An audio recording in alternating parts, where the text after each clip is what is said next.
All right, we better get started.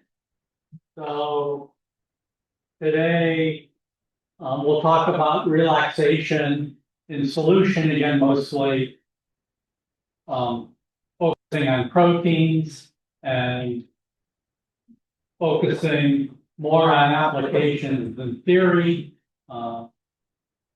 Both Ann and Sheen have already talked some about applications to dynamics in solid state NMR and in RNA. So this will be complementary to those. There's an enormous number of review articles in the literature. These are just some of the ones I've written, but you can find many more review articles.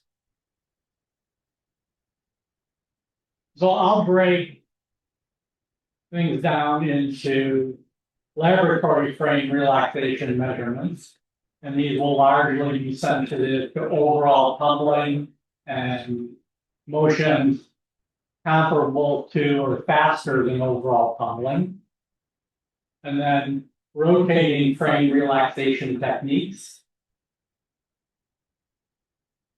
measuring chemical exchange or conformational exchange, much as what Hashim talked about.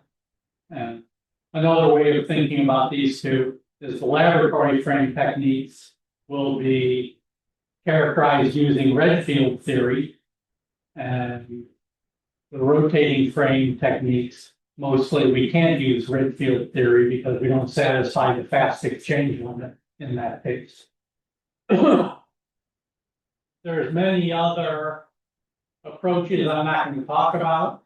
Amide proton exchange of the amide hydrogens with water, or the imino hydrogens with water, is a long-standing technique for measuring opening of hydrogen bonds. And you've heard from Ann and Hashim about averaging dipole couplings, residual dipole couplings. Scalar couplings also get averaged by dynamic processes, so I won't say much about any of those. And by now, everybody knows that we all believe biological macromolecules move, and there's all sorts of reasons you might want to study that.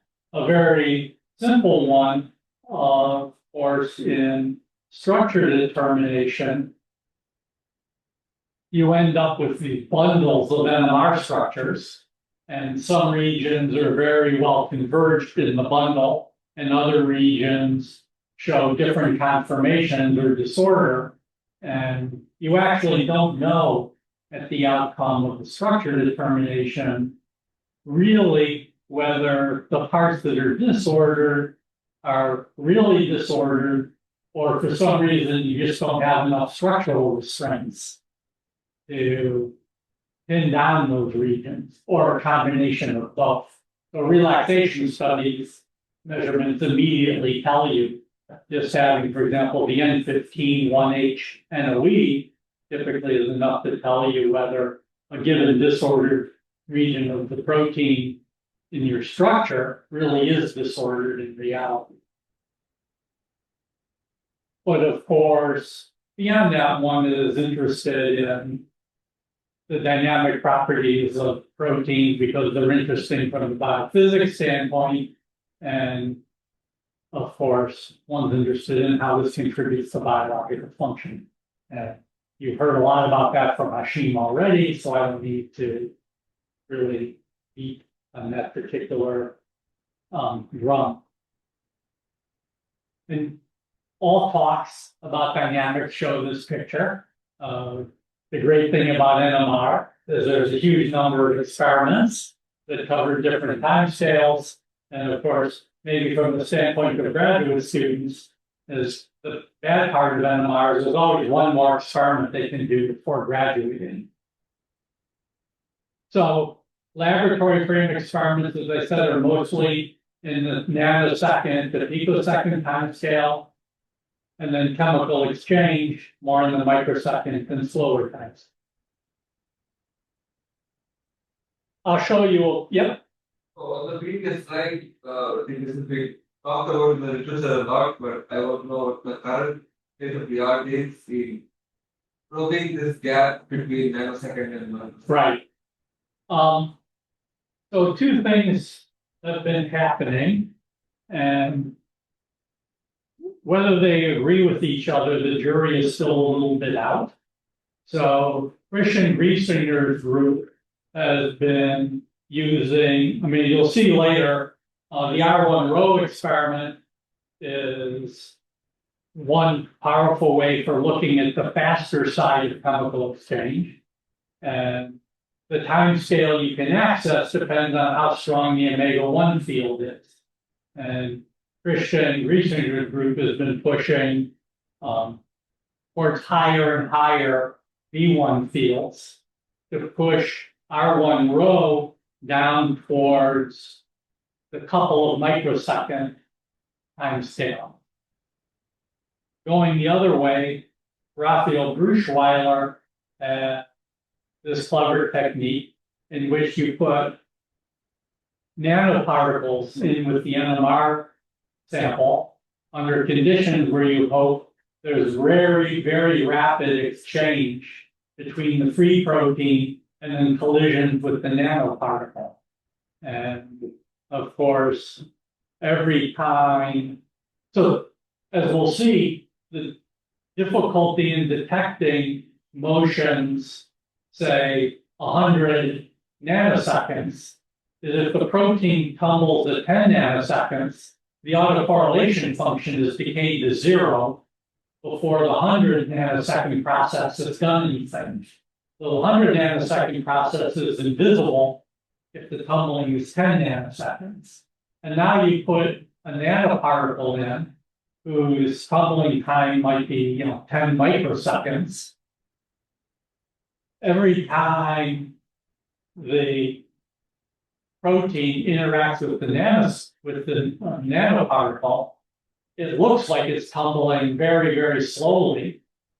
So then the contribution from the 100 nanosecond process reappears in the autocorrelation function. That would be disastrous, except you then jump back off the nanoparticle, so that most of the time the tumbling is fast. So you end up observing essentially the average relaxation of when the protein is free and when it's bound, but you can then extrapolate or extract from those data what the order parameter would look like for motion basically up to the tumbling time of the nanoparticle. So you lose precise time information, but you're looking at motions from then picoseconds up to the tumbling of the nanoparticle. And if you look at order parameters in just for the free protein, you're looking up to the tumbling time. So the difference, is whatever's happening, say, between 10 nanoseconds and, say, a microsecond. So you don't know time scale, but you have some idea of amplitude.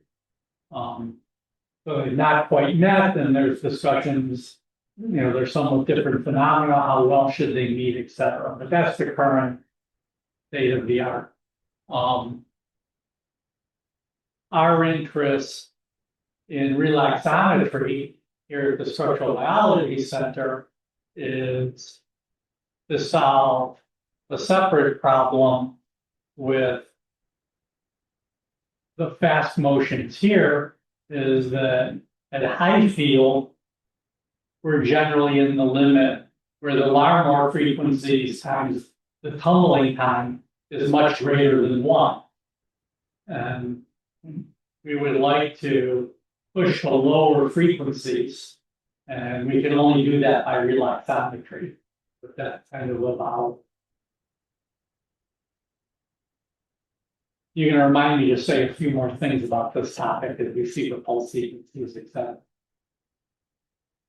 So the experiments all have a block structure that's basically very similar to the block structure just for a 2D experiment. We start with Boltzmann magnetization of some spin, and then a preparation period generates the initial conditions for the relaxation experiment. The initial condition might be that we generate non-equilibrium nitrogen magnetization.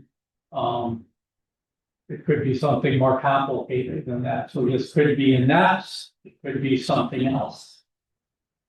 And then there's the period where whatever that initial state of the density operator is allowed to relax for some period T, and we're going to typically change T in order to map out the relaxation pathway. And then labeling, mixing, and acquisition would just be a standard 2D experiment or 3D experiment for getting site resolution. This could be an HSQC, it could look like a Crozy experiment, it could look like an HNCO, and that doesn't matter. The important part is what density operator did we prepare, how did it relax. The rest of this is just trying to get sensitivity and resolution.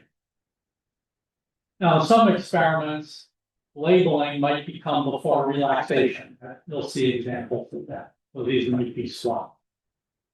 So here, for example, is, I think this is a Crozy spectrum of triosphosphate isomerase. And now for one particular peak, so this is the spectrum at one value of T, a 2D plane.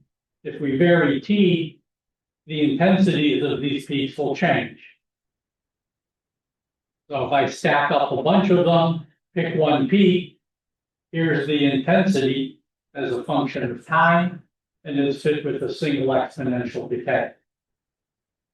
And then in this case, that looks like it's probably a T2 measurement because the signal decays away pretty fast. And obviously, I can do this for every resolved peak. So I end up with, in this case, a couple hundred values of the relaxation rate constants that I then want to interpret. When it comes to the pulse sequences, you'll see that we typically are doing a lot of things in the pulse sequence to ensure that we have, in this case, a very clean single exponential decay.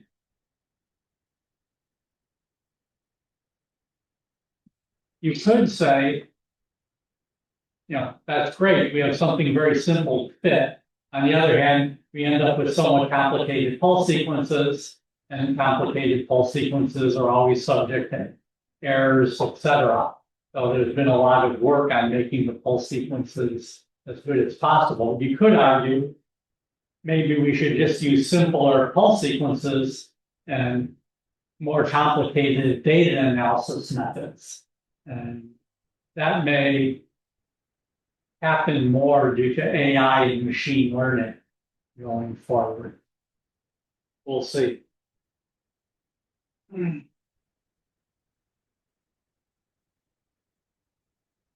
So many times now, and you'll see examples in the talk, but also in the literature, experiments are done at different size magnetic fields because the chemistry of the molecules don't depend on magnetic field, at least over the range we have access to.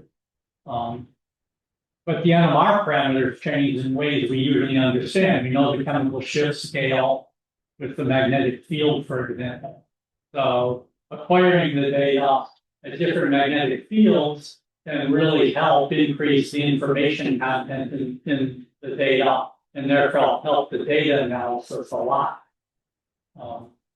But then one has to be extremely careful that the experimental conditions on different NMR spectrometers are as identical as possible. Protein NMR, maybe this isn't so important for the RNA and DNA people, but protein NMR samples are typically on the order of 100 micromolar to a millimolar or so. And lots of proteins have non-specific aggregation under those conditions. And that will affect the relaxation properties because then you're averaging between, say, a monomer and dimer. So it's always a good idea to, before you invest a huge amount of time in relaxation experiments, to dilute the sample and run an R2 measurement and make sure you get the same answer. There's an experiment now called CRACK that hopefully we'll see later on. I don't remember, but CRACK is a very popular one-dimensional experiment for getting a rough idea of N15 relaxation rates, and that means it's pretty simple to run a dilution series. Of course, the joke in my lab is sometimes we measure R2, we dilute the sample by a factor of 2. R2 gets smaller, suggesting we're partially aggregated. We dilute by another factor of 2. R2 gets smaller. We dilute by another factor of 2. There's no longer any signal left. So then we have to find a new protein. But at least you know what you're looking at. If you're studying dynamics, the sample temperature is critical. And most experiments now that are, say, in the Brooker library or that you would get from a recent JMR paper will have pulses inserted, usually in the recycle delay, so that as you acquire the relaxation series, the same average RF power is deposited into the sample, so that whatever heating is going on is at least consistent. Now, so you measure the temperature, say with the methanol standard, once you start pulsing with some complicated pulse sequence, not necessarily the case that that sample, that temperature is going to be exactly what you had from the methanol. But if you're always putting in the same amount of RF, at least you're hoping it's going to be the same temperature all the time, whatever it is. I mean, one thing that is sometimes not done, for example, if we're measuring R1, R2, and NOE, really there should be temperature compensation pulses inserted into the R1 and the NOE sequence to match what's going on in the R2 measurement. The R2 measurement typically has more RF power being deposited than R1 and NOE. But you'll often find sequences where the R2 measurement is temperature compensated, but the other ones aren't. But really, for very careful work, everything should be as close to the same power deposition as you can get. It's also good to work in an NMR room where the room temperature is well controlled. These days, the consoles are pretty well temperature thermostated, but the cables on the floor have temperature coefficients. And that means the way they propagate the RF power changes with temperature. So ideally, the room would be very stable in the temperature. When we have problems with room temperature, we've gone to the limit of recording the room temperature automatically every few minutes and trying to make sure over the experiment there weren't large drifts. Sometimes NMR people always say that the room temperature should be stable, within 1 degree Fahrenheit or 1 degree centigrade per hour. But sometimes building engineers think that's okay if it goes up for 10 hours at 1 degree per hour. That's not a problem. And we think steady fluctuations by 1 degree. If you get to where you're designing an NMR room, my friend Mark Rance, who designed many NMR rooms over his career, said he was never happy with the temperature control. no matter how much he learned, there was always something that wasn't perfect. Yep, control temperature. And then at the end, everything you do in relaxation is going to come down to, is there any difference between ligand bound, ligand free, wild type, mutant that's bigger than the uncertainty? The effects in magnitude can be small, so error analysis is really important, and you basically need as many duplicates as you can afford. Duplicates are expensive, of course, in NMR time, but they invariably uncertainty from spectrum to spectrum, or if you have duplicate measurements and calculate the uncertainty in the rate, etc. The variation in the duplicates tends to be somewhat larger than just the noise one. It's popular to think you can just dispense with duplicates and just look at the noise plane in the spectrum in some empty part. But that's almost always an underestimate to some degree. And as we've done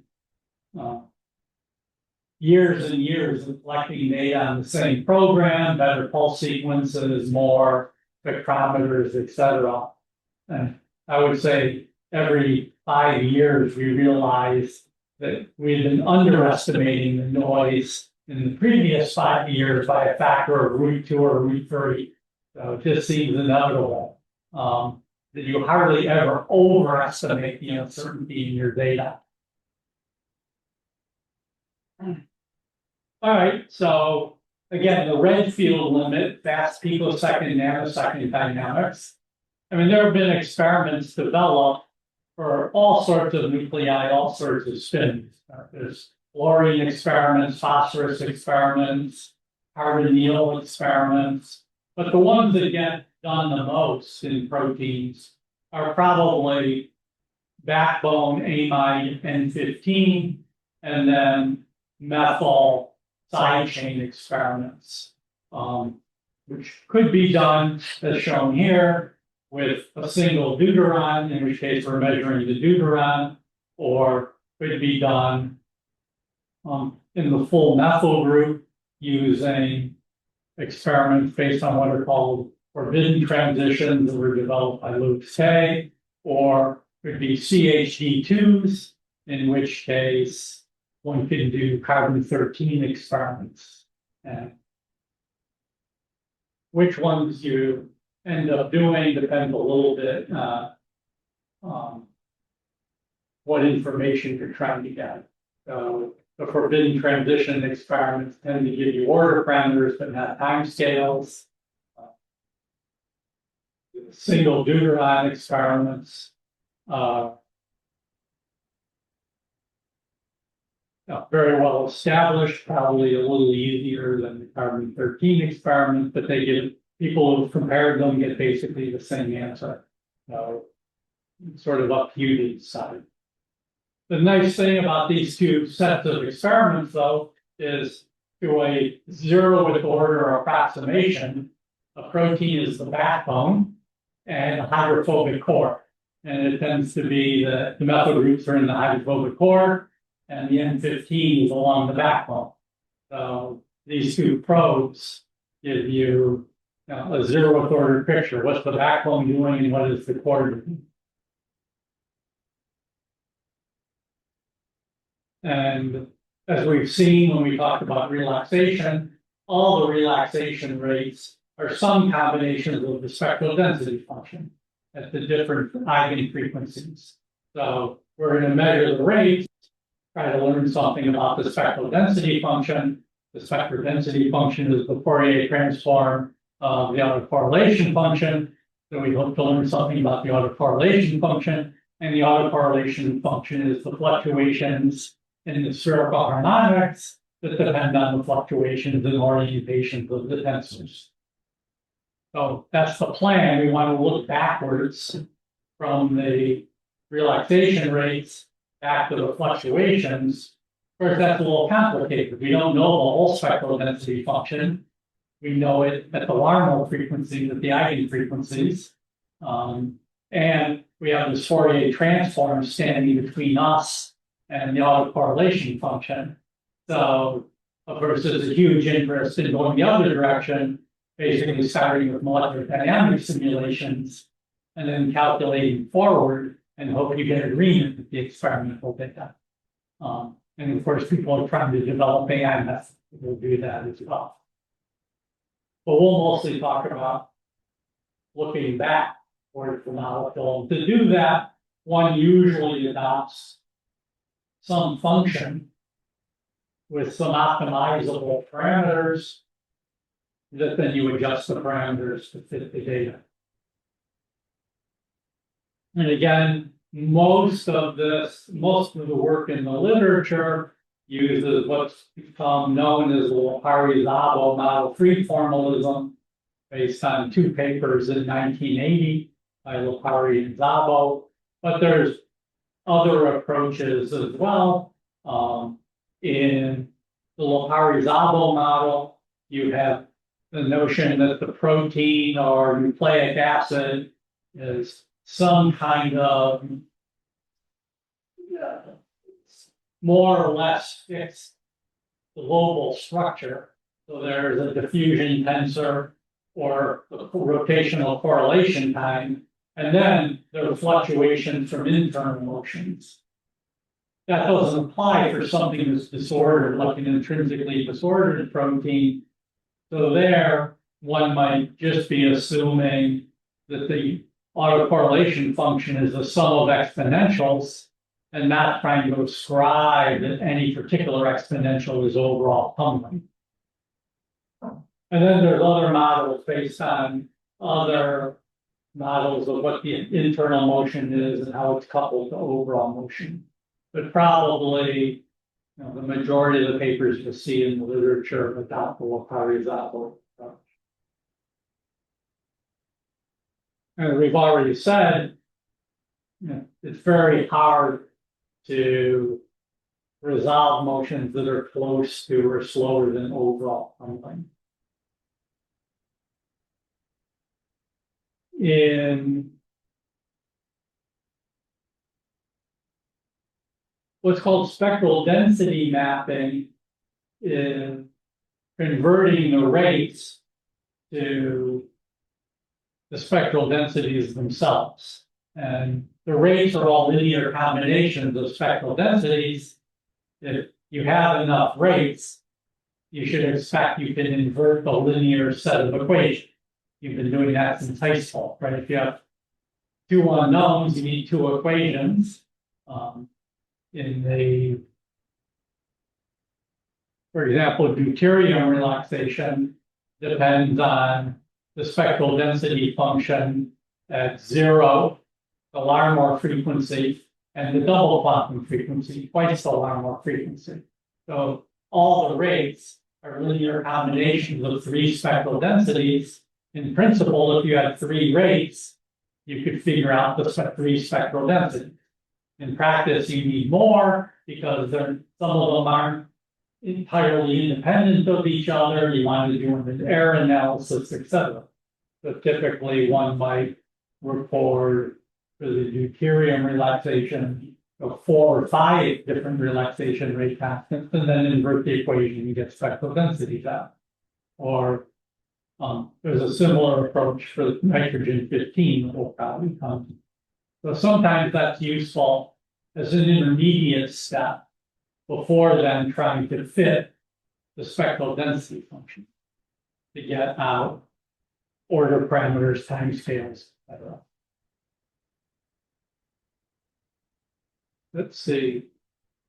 So chemical exchange is an issue. Here we're trying to look at the picosecond, nanosecond timescale motions, and R2 might be affected by chemical exchange as well. And either one has to fit that out in the data analysis or subtract it out in the beginning. And there's more or less two ways of doing this. One, the relaxation interference rate constant doesn't depend on chemical exchange. Eta xy is the difference for nitrogen 15. Eta xy determines the difference in width for the prosy peak and the anti-prosy peak. But that difference in width is independent of exchange broadening, because exchange broadening broadens the prosy peak and the anti-prosy peak identically. So if you have the difference in width, that's proportional to eta xy. Eta xy depends on the spectral densities, very much like R2.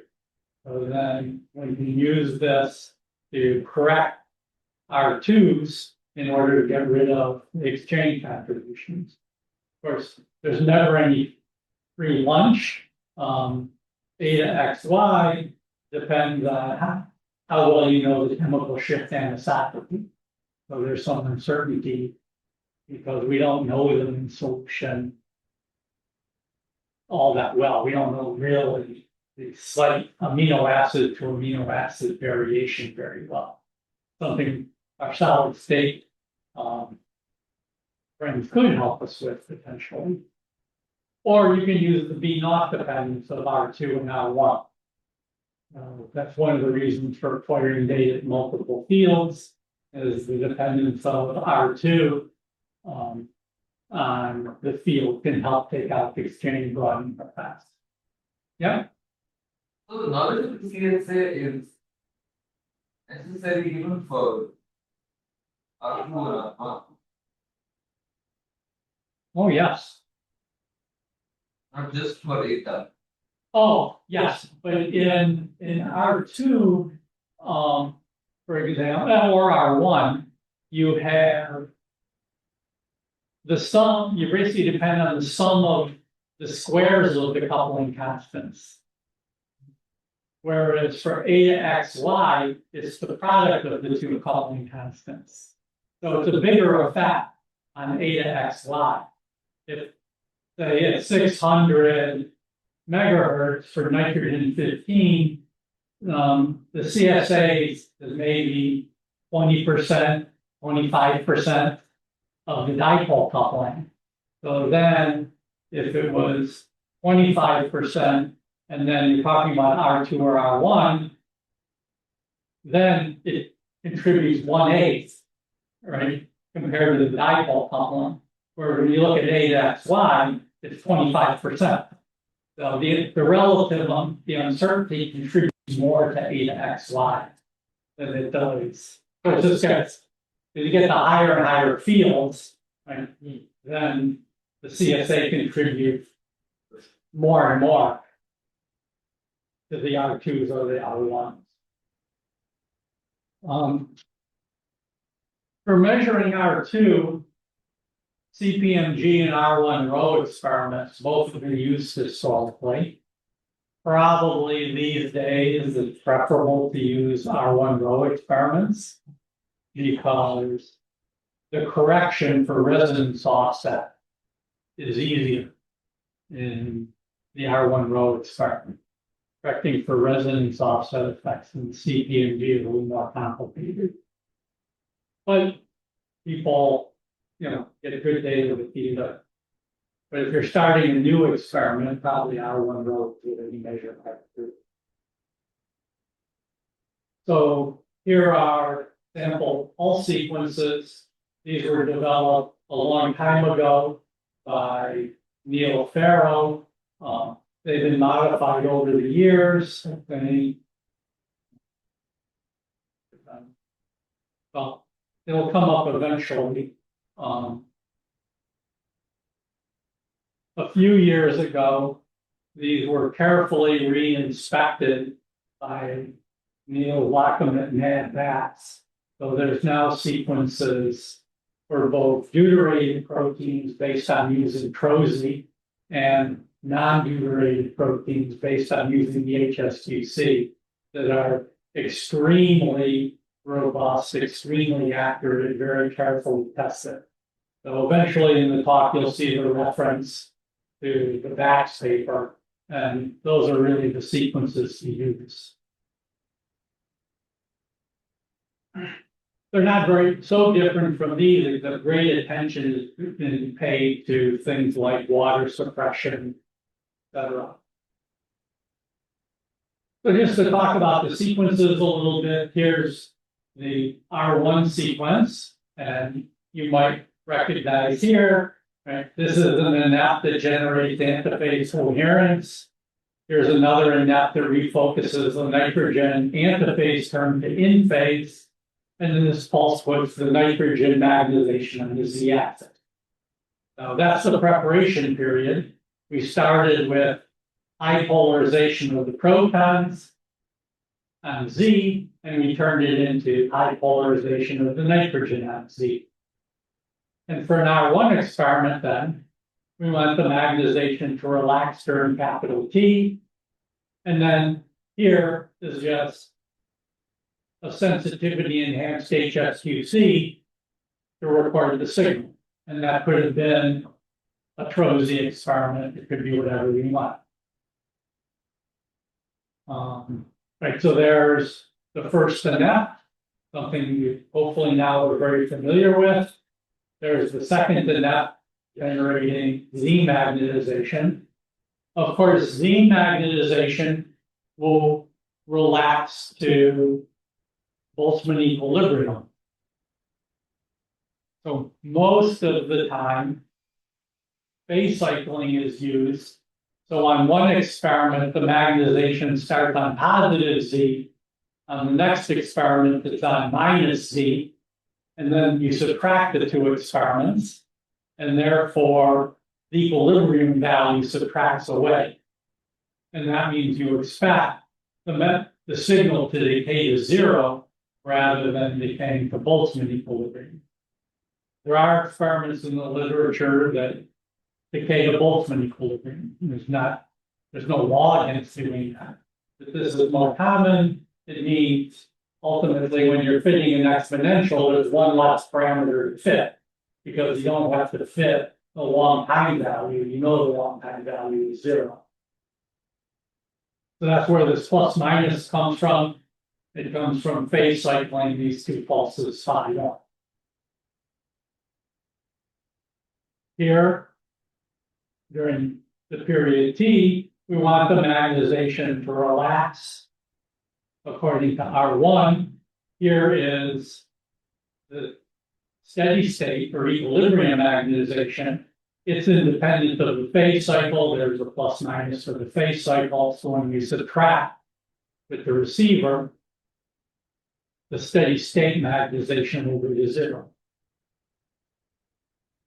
Now, what about the decoupling? So, or there's the detection, blah, blah, blah. So when phi1 is X, here's our signal. When phi1 is minus X, here's our signal, and then we invert the receiver. So the sum over the phase cycle is just a single exponential decay to zero.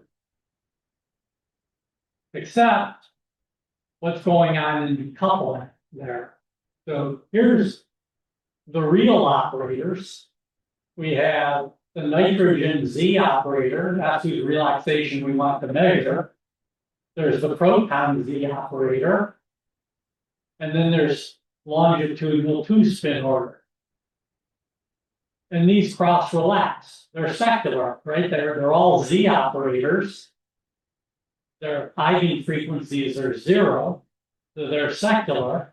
So we expect to see cross-relaxation. And there's cross-relaxation between the nitrogen Z and the proton Z. That's called sigma here. That's the nuclear Oberhauser effect. There's cross-relaxation between the nitrogen Z and two-spin order. I call that eta. That is cross-correlated relaxation between the nitrogen CSA and the dipole-dipole interaction. And then there's also cross-relaxation between the hydrogen Z magnetization and 2-spin order. And that cross-correlation between the hydrogen CSA and the dipole-dipole interaction. So magnetization is going to be exchanged amongst all these operators. And then there's the equilibrium terms here. Everybody happy with this?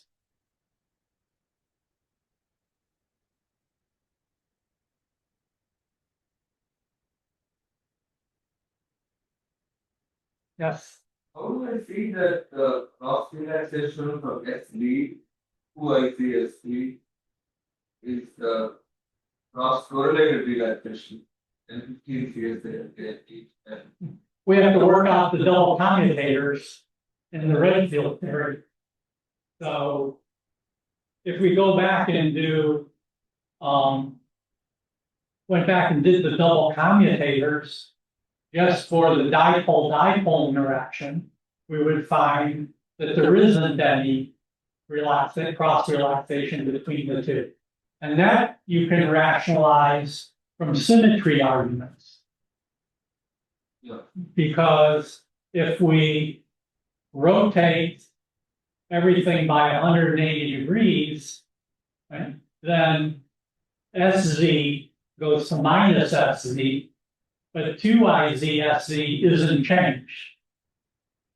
So because of that, there can't be cross-relaxation because the dipole interaction is invariant to rotation. So the fact that they have different symmetry under 180-degree rotation means they can't relax under the dipole, cross-relax under the dipole. But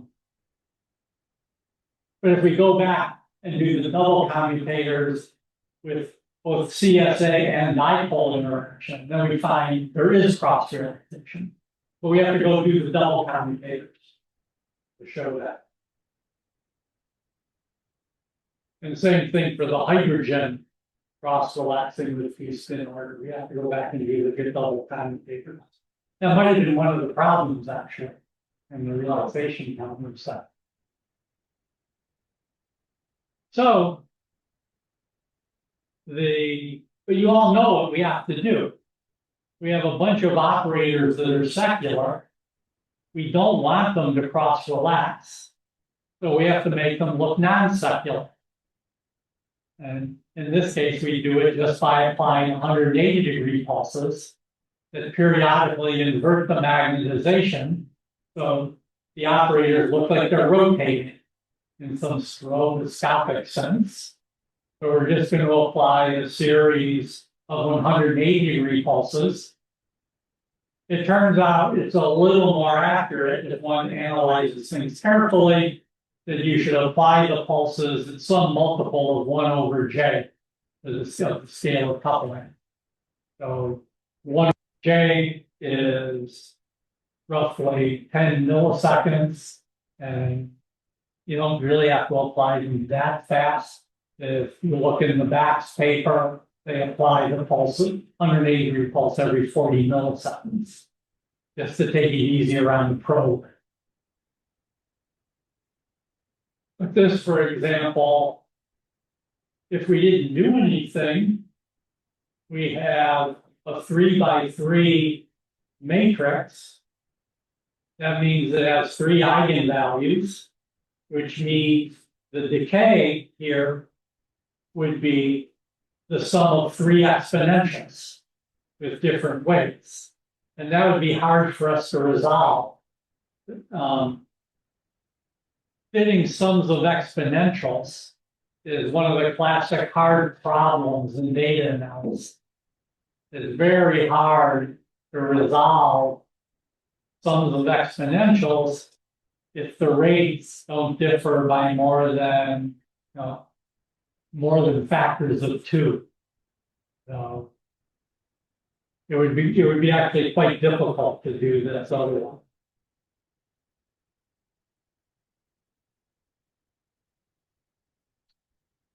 So if the secular hypothesis comes to the rescue, we can then zero out all the cross relaxation terms, and now SZ relaxes all by itself, which is what we want.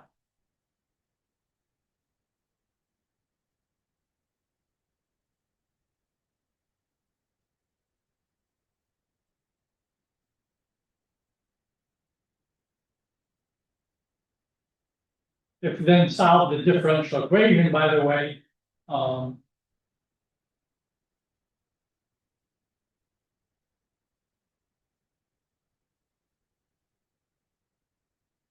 okay, how is this here? In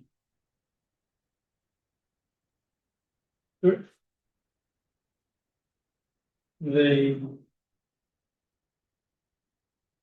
relaxation matrix is diagonalized, but we haven't done with the 180s don't do anything to equilibrium magnetization. Equilibrium magnetization is what it is. So there's still this matrix here, and the effect there is that we won't relax exactly to Boltzmann equilibrium. We'll end up relaxing, or the steady state is determined by the NOE. Of course, we're going to subtract off the steady state, so it doesn't matter to us. But if we didn't subtract it off, we would find the long-term equilibrium value in the sequence would not really be Boltzmann equilibrium. It would be Boltzmann equilibrium perturbed by the NOE, by the steady state NOE. Of course, we want to know the steady state NOE. We want to measure sigma, but we do it in a different way usually. Although we could do it this way. And we have a paper doing it that way, but usually it's done in a different way.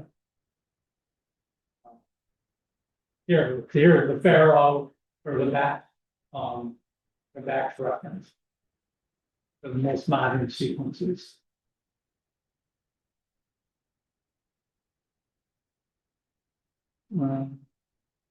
Maybe I should point out if we come back here.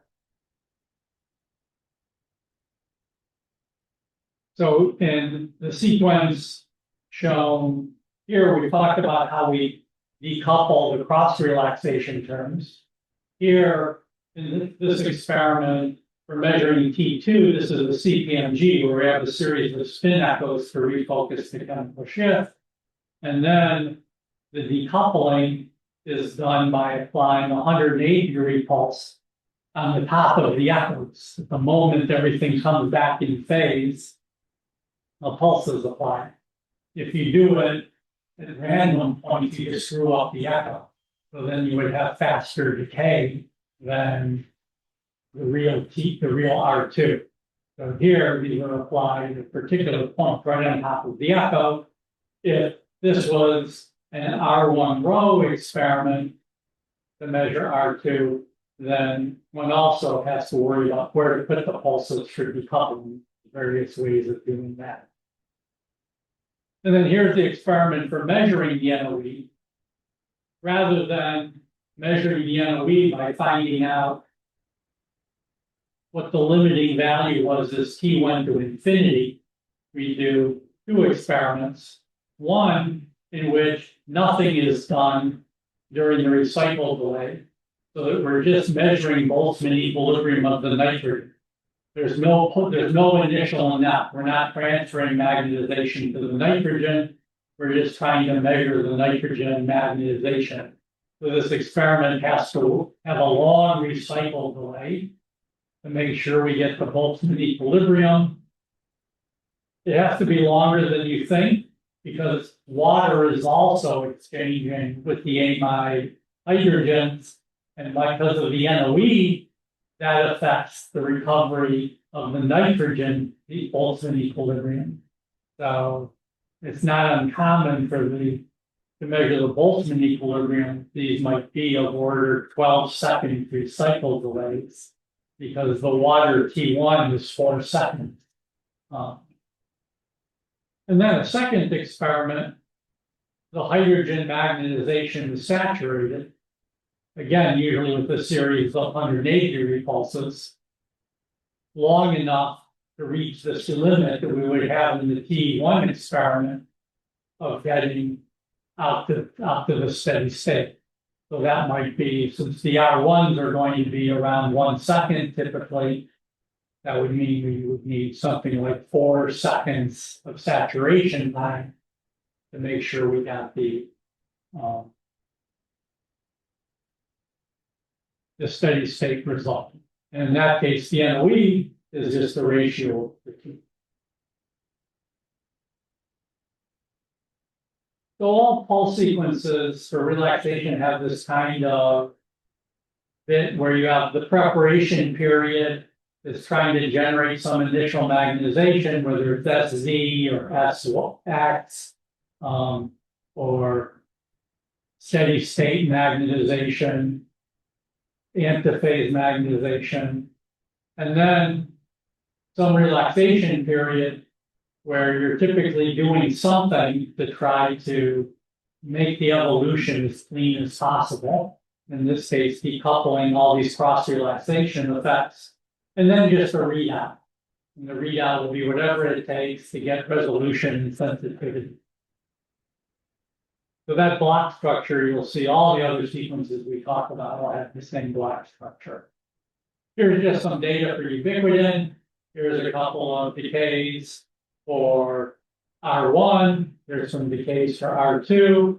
And here's 2 steady state NOEs. The nitrogen 15 NOE is negative for very flexible sites. That makes life really simple. Whenever you see a negative peak, we know that's very flexible. Here's a more ordered site than the peak is positive. Here's a function of sequence. The R1s, the R2s, the NOEs. The dips in the NOEs are more flexible sites. And you can see the tail here is very flexible for ubiquitin. Here for the R2s, you can see some dips that are loops that are flexible. And here are a couple of residues that are exchange product. There are R2s that are substantially larger, right, than the mean. Ubiquitin is very close to globular. So one difficulty in trying to decide when looking data in one field as to whether an elevated R2 is exchange or not is asymmetric molecules will also have a variation in R2 depending on where the bond vector points relative to the diffusion tensor frame. Something that points along the axis of American football rotates differently than something on the equator of an American football.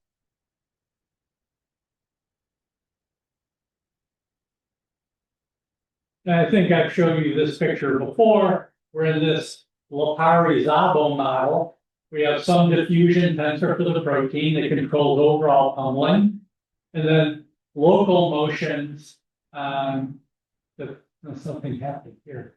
Local motions on the picosecond, nanosecond time scale are captured by a generalized order parameter that depends on the amplitude of the motion, and then a local correlation time, that's the time scale of the motion. And then on a slower time scale, we have the chemical exchange broadening that might be moving, say, a rotamer jump that moves everything to some new orientation in the protein. The order parameters, there's a lot of models for calculating the order parameters analytically. So, for example, the solid line here is probably the oldest model, is diffusion in a cone. So the walls of the cone are rigid. This red vector can diffuse within the cone freely, but it can't leave the cone.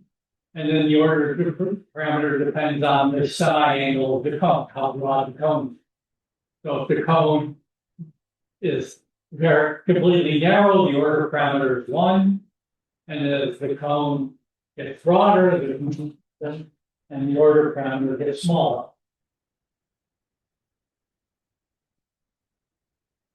And order parameters because they just depend on the distribution of angles, and therefore the distribution of the spherical harmonics. They're the easiest things to calculate from a molecular dynamics simulation. So there's many papers comparing the results from ND simulations to NMR order parameters. So here's an example of then what happens with spectral density mapping.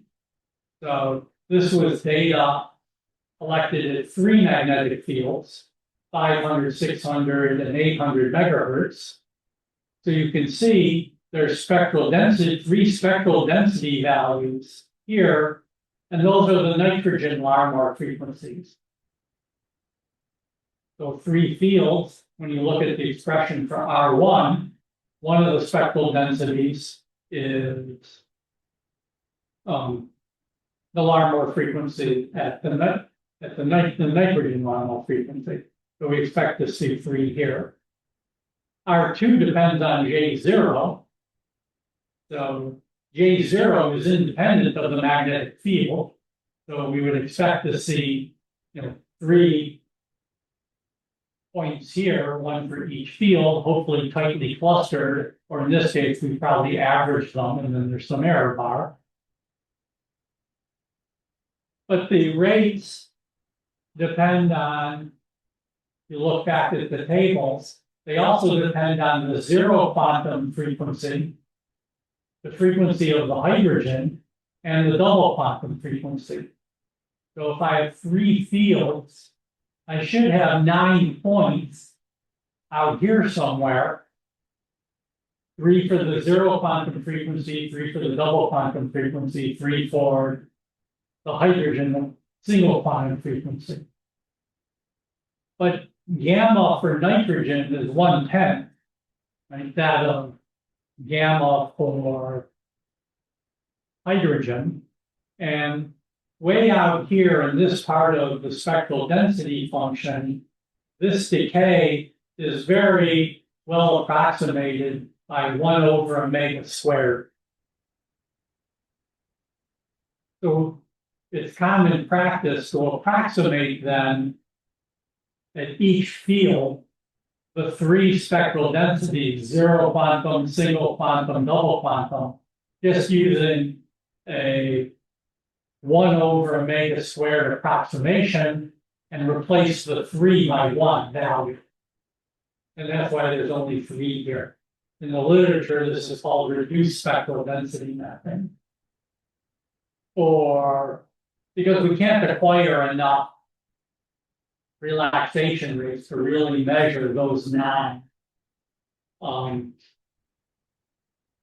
at least without a reasonable experimental accuracy. Or doing spectral density mapping, say, of deuterium, we don't have this problem. We can get enough rates just to do it correctly. And here, for nitrogen, this is all we've done.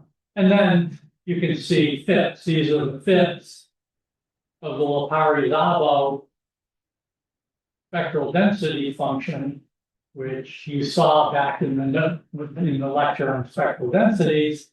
So here's the fit. You can see better for worse the quality of the fit. And then what happens is we have to go to more complicated models for different residues that are more disordered and maybe additional parameters in the fit.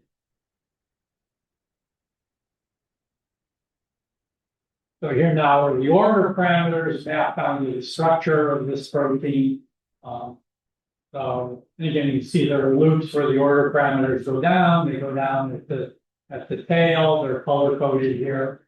And the first time you do this, you learn something interesting, perhaps. Secondary structure is relatively rigid. The order parameters are high. Loops can be rigid or flexible, depending on the loop, and termini can be rigid or flexible. And after you've done it once, the next 1,000 proteins all follow that same trend, basically. So much of the interest today is not so much in these absolute values of the order parameters, but how they change when something happens to the protein. So here's the first example. And it's a nice dramatic example. So the protein calbindin D9K has 2 calcium binding loops. And in the apose structure, which are the open circles, you can see the second binding loop has very low order parameters, meaning it's quite flexible. And then when calcium is added, it becomes rigid. And there's not such a big difference in the first binding site loop, suggesting that that loop is more or less preformed. Is everybody happy with that interpretation? Anybody want to object? Is there any other interpretation?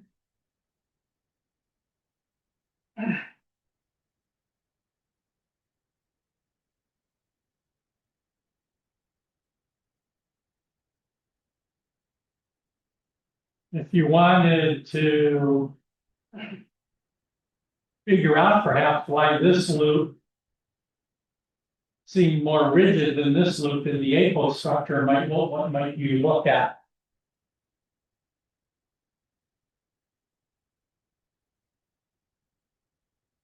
Not an NMR question, it's just a structural biology question. I tell you, one loop is rigid and the other one is flexible. It's the first thing you look at.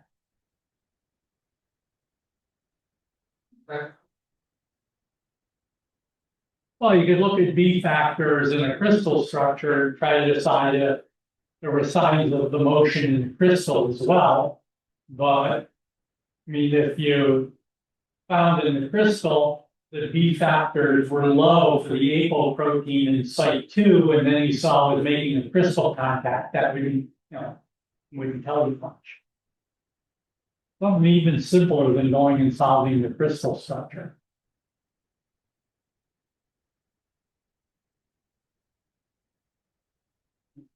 This is even too complicated. So before you even do any NMR, when you look at the sequence, right, of the 2 loops, is there something different about the sequence in the 2 loops that made you think, oh yeah, one's full of lysines and the other one isn't, perhaps?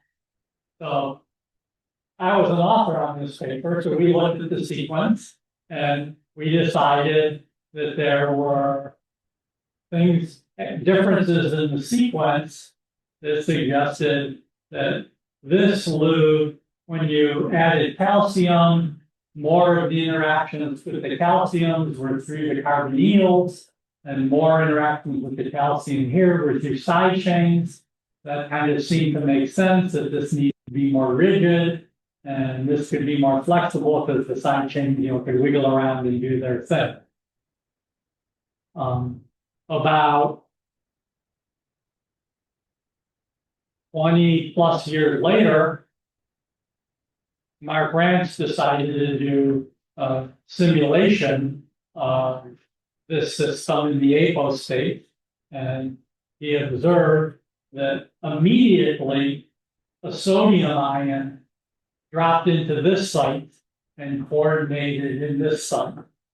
So it could be, in reality, that this is more rigid in the apose site because there's a sodium ion there. I mean, we've never gone back and done more experiments.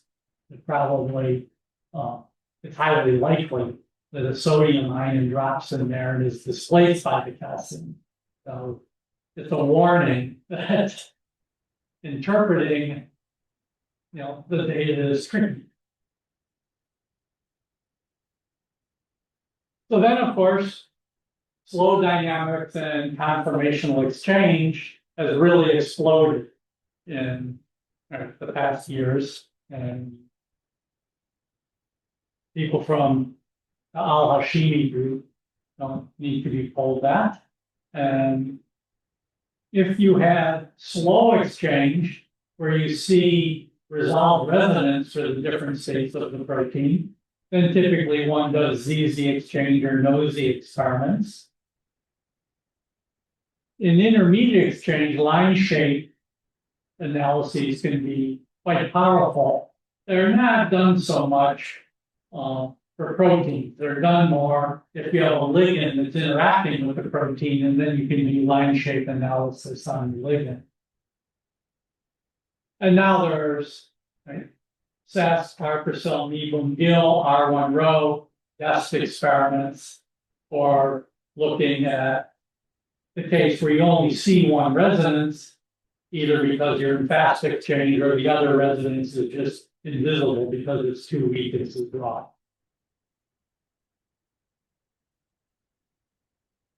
And I think you solved the problem, could have solved the problem set about what happens if you have multiple quantum coherence and you then learn there's different behavior, so that can be interesting experiments that are based on multiple quantum relaxation.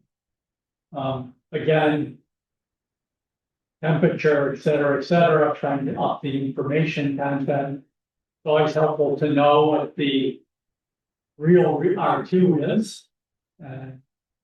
We've talked about the interference rate constant, R2, field dependence. There's also an experiment for Christian Riesinger called Harrowing that can be useful for doing this. And of course, by now everyone knows it's better to be out of fast exchange if you have more information available.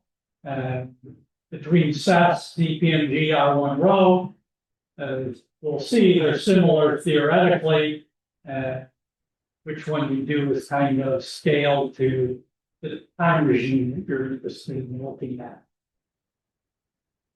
So here's ZZ exchange.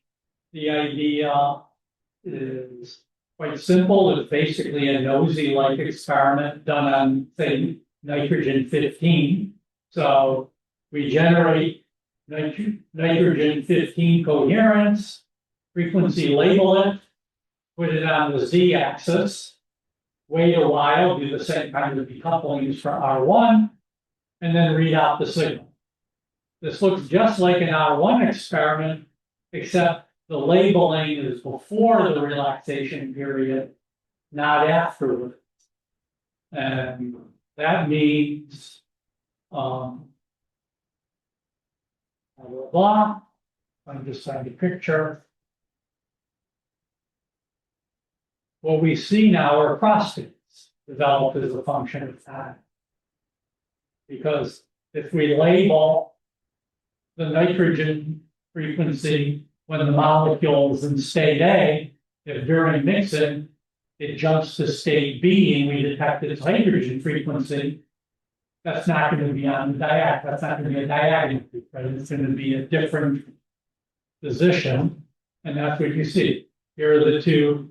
When the mixing time is short, we just see, in this case, a monomer peak and a dimer peak. And as the mixing time grows, we see exchange cross peaks between monomer and dimer. And if this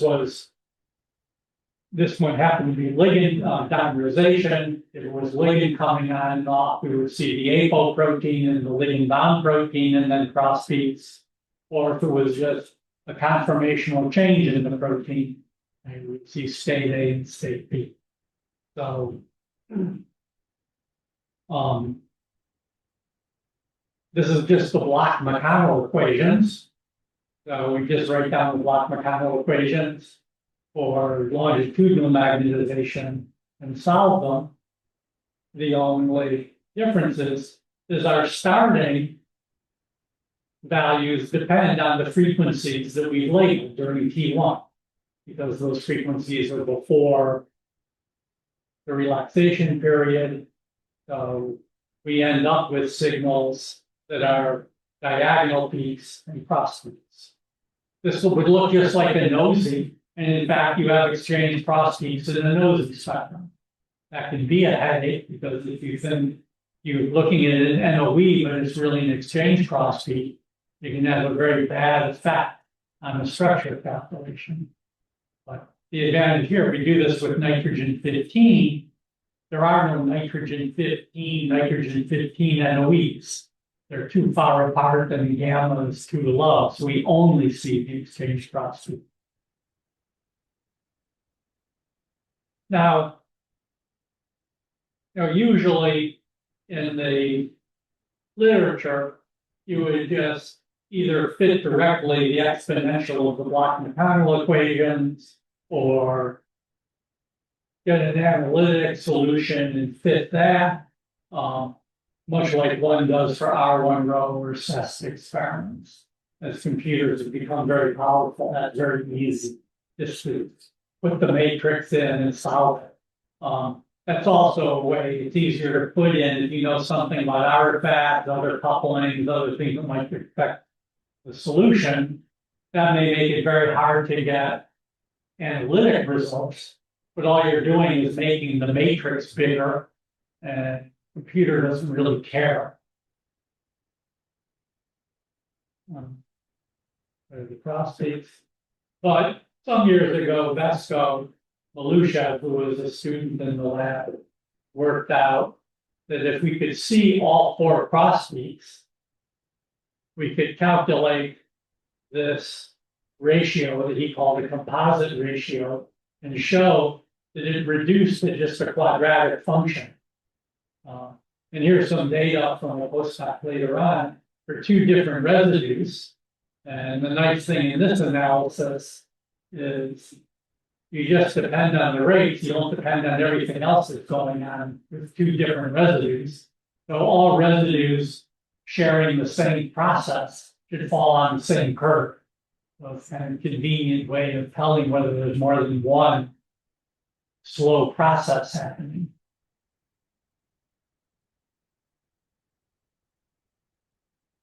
We're going to run out of time. Here's typical experiment for measuring relaxation interference.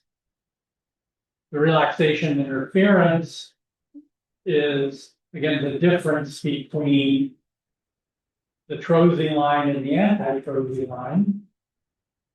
So one can measure those two rates and then subtract them, or it turns out that's related to the cross relaxation between in-phase and antiphase magnetization, just like it would be for IZ and longitudinal two-spin work.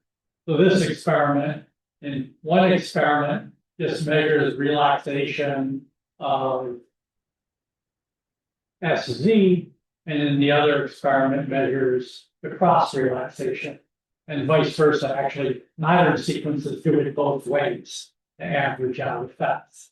So you have two different experiments, and in this case, the ratio can be fit to get the rate. So here's the cross relaxation rates in ubiquitin, and there's no spikes, right? We had the spikes before in R2 because of exchange, but now there's no exchange. Exchange affects both multiple components identically, so the difference is independent.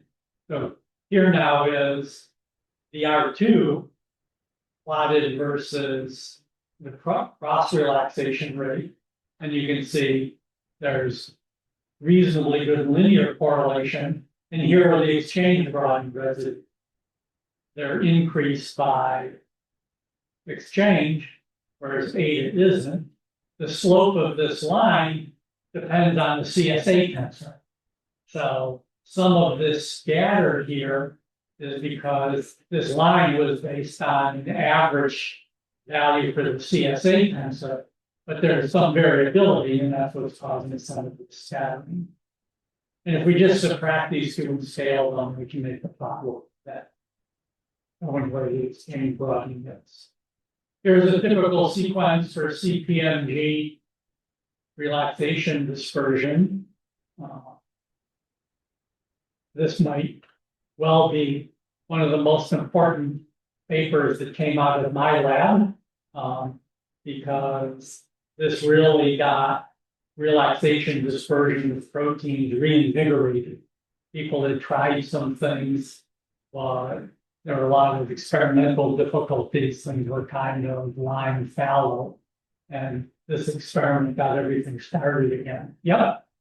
So for uniform C13 table samples, what do you do about the R scalar coupling with these P2 base? Yeah, we don't do that. Oh, if we're wanting to measure carbon-13 T2s, we would typically use a labeling scheme that gave us, for example, alternate labeling, so there were no direct bonded carbons. Even for our own growth. Pardon? Even for our own growth. Yeah. The problem with that it kind of slowed down the CPMG experiment in proteins was that, of course, here's a spin echo, right? You all recognize a spin echo, and you know it refocuses chemical shift. So if we start with SX magnetization,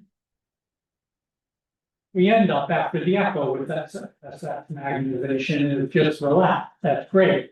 Except, really what happens is the in-phase magnetization evolves into a mixture of in-phase and antiphase, and then comes back. So the relaxation is some combination of relaxation for in-phase and antiphase relaxes faster than in-phase, and that mixture depends on how long tau is, right? Because it depends on how much the J coupling evolves. So the goal of the experiment was to measure relaxation as a function of tau, to look at chemical exchange, but at the same time, you're mixing together in-phase and antiphase relaxation. So actually, I wrote a paper as a postdoc saying, therefore, this would be impossible. And then a few years later, Pat figured out how to solve the problem. And the ideal turned out to be quite simple. Here, we start with in-phase magnetization. We have this mixing between in-phase and antiphase. And then, in this period in the middle, we just turn antiphase into in-phase, and then do another block. And so here we have mostly in-phase and some antiphase, and then here we have mostly antiphase and some in-phase. And it turns out everything averages. And there's no longer any dependence on tau. And now you can happily make tau whatever you want and do relaxation dispersion. The downside is you've averaged in-phase and antiphase. So relaxation is a little larger than you'd like. And there's workarounds now around that problem from Lewis Kay's group. But the general idea got things started. So the purpose of the period in the middle is to just swap everything. So there's the arithmetic. You can take it. So here's the idea. If we didn't do this, we would see this kind of variation in the apparent rate as the J couplings evolve. And we do this trick, everything is flat. Here's some initial data. And now you see the kind of relaxation dispersion experiments you see all the time. In the beginning, we didn't really understand so clearly the difference between fast exchange versus intermediate exchange. And we only had data at one field, and we had fit the data with a fast exchange expression. And these black points here, you can see, would fit pretty well with just this kind of curve if I just had one field. But once we had two fields, we realized what was going on. Because in fast exchange, from problems you did, that the magnitude of exchange should go up quadratically with the field, right? That's the variance. And here, the magnitude does go up roughly quadratically with the field, right? This plateau here, this limiting value is R2 in the absence of exchange. So there's the exchange broadening, and it's going up roughly quadratically. It's not going up quadratically here. And that's because we're not in fast exchange, we're in intermediate exchange. And when we cool the sample down, the exchange gets slow. In the slow limit, you just depend, there's no longer a field dependent, right? Because then you just depend on the jumping out rate and the jumping in rate. So you see the transition here from fast exchange to slow exchange, going through kind of intermediate exchange. But we only recognized that later when we had the second field, even though the equations existed from the 60s. And again, Christian's heroin experiment lets you estimate the plateau value, which is helpful. And then, of course, once we know the chemical shift, we can start modeling, in this case, the exchange, which we knew in advance was coming from isomerization of a disulfide group. And you can do chemical shift prediction, all sorts of things now.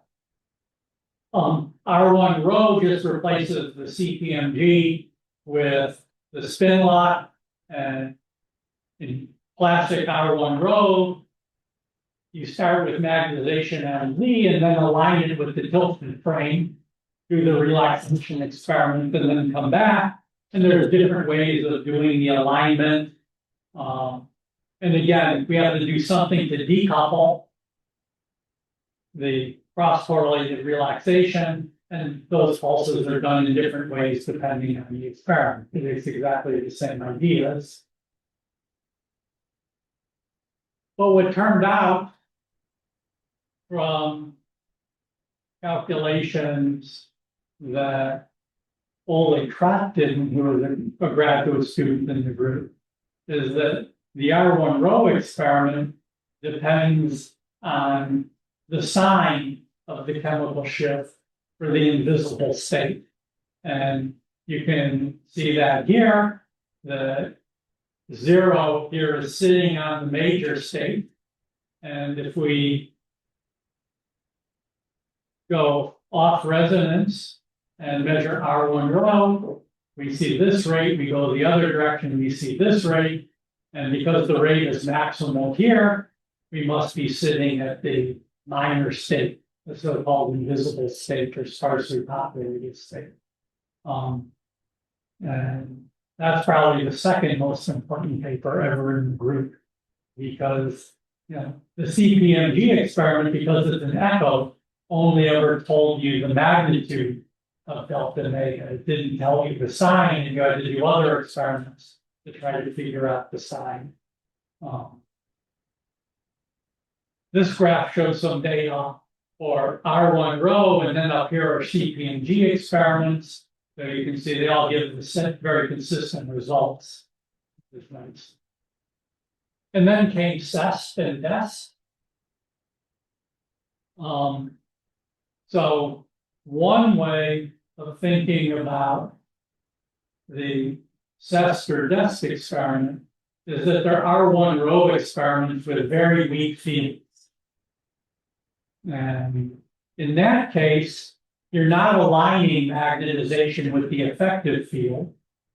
The effective field is so close to the z-axis when omega-1 is small that during this long period T, the parts of the magnetization that are orthogonal to the tilted frame just decay away from R2 rho and B1 inhomogeneity. So if you just spin lock long enough, all those other bits are gone, and you're left with the magnetization that's locked along the z-axis. But of course, you've lost cosine theta worth of magnetization in doing that. And then at the end, you don't bother going back to the z-axis. You just apply a gradient to destroy any magnetization that isn't belonging to the z. And that means you lose another factor of cosine theta. So that what you end up with is a magnetization decay that is just the R1 rho times cosine squared theta.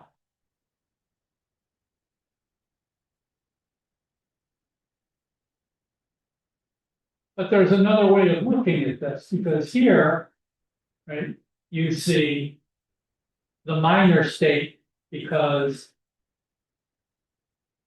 the R1 rho goes up when you're on resonance.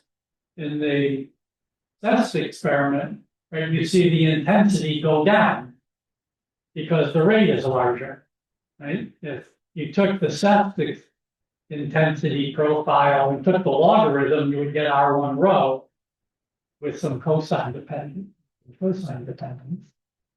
So when we first showed this effect, Dennis Porsche asked me, why is the R1 rho measurement sensitive to the minor state? And I had no idea. It's not evident, right? Here's the equation that says you're sensitive to the minor state, but nothing in that equation jumps out at you as to why you're sensitive. And it only became clear in the CEST experiment, because the other way of thinking about the CEST experiment is that it's saturation transfer. And that goes back to Hoffman and Porsche, I don't know, probably in the 80s, maybe the 70s.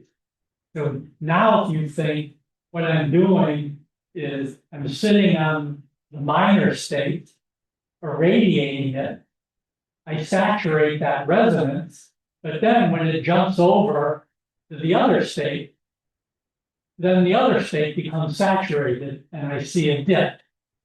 So then it's obvious when you think of the experiment as saturation transfer, it's obvious why the R1 rho experiment is sensitive to the minor state. So I think one way, this way of thinking about it as R1 rho, lets you have the same picture for all spin locking experiments, from weak fields to strong fields. It's all just R1 rho. This way, we're thinking of the saturation transfer, tells you why the experiment works at all, which is qualitatively very nice. And then when it comes to computer calculations, you're just putting in the Bloch-McConnell equations, again, plus imperfections or coupling constants, et cetera, and solving numerically. So, at that level, these qualitative pictures aren't so important. So anyhow, here's what profiles look like with some numeric calculations compared to exact calculation. And just to finish, there's a very nice paper now 10 years ago by Shi Zhang at University of North Carolina, Chapel Hill, a former Al-Hashimi, I think his first graduate student, who compared in this RNA hairpin both CEST, R1 rho, and ZZ exchange to show that all three experiments, as one would hope, gave the same results. So it's really a fantastic paper, I think, kind of establishing how all these experiments work. So I highly recommend it to you. I think there's some recommendations at the end.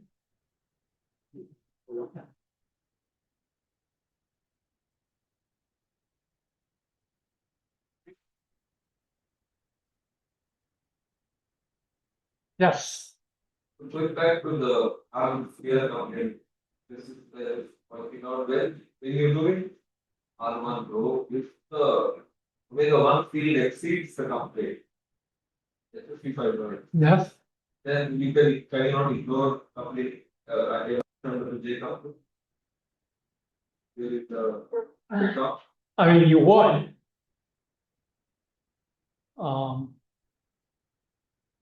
I mean, that's why in the pulse sequence, we have proton pulses, because there'd be evolution of the scalar coupling in the tilted frame.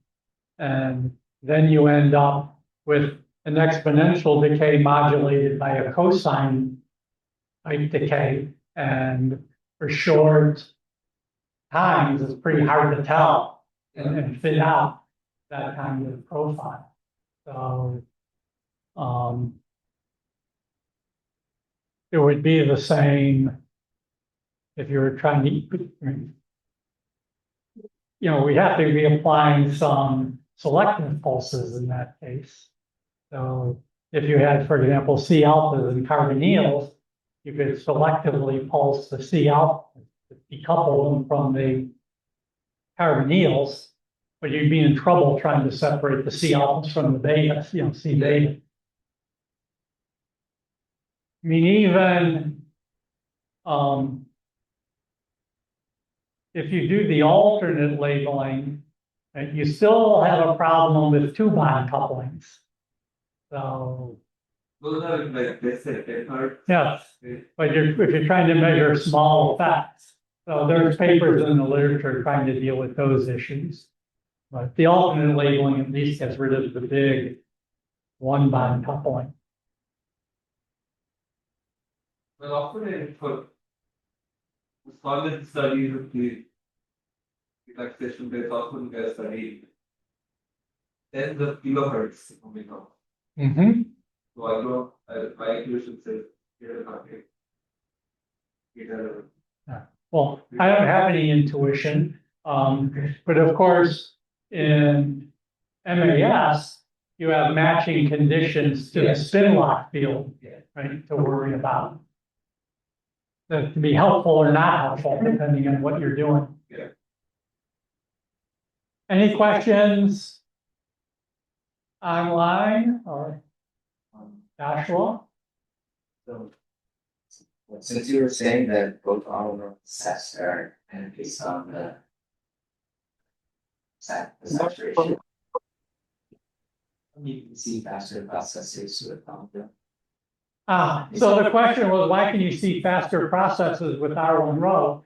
And that's simply because, the theory that we use basically assumes that the 180-degree pulses are infinitesimally short. And as we make tau shorter and shorter, 180-degree pulse, say on nitrogen on a solution probe is maybe 50 microseconds, and a typical approximation of infinitesimal might be, say, 10-to-1 ratio between tau and the pulse, right? Then the pulse seems much shorter than the delay.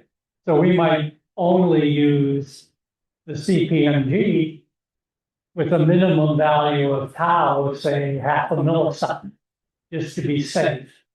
And in order to get dispersion, right, you have to change the time from shorter than the jump time to longer than the jump time. So that's the limitation. It's experimental. And then you say, well, all I have to do is change the theory, right? If I change the theory to take better account of what's going on during the pulse, which I'm currently ignoring, then I should be able to make the delay shorter. And Christian Griesinger has papers on that. But once you start saying I have to do much more complicated theory to understand the CPMG experiment, maybe I just ought to do the R1 row experiment anyhow. But it's not, it's really just the question of making the theory match the reality. If the pulses get to be comparable to the delays, you have to worry about what's going on during the pulses. Questions online? No. Okay, have a good weekend. All right. Bye.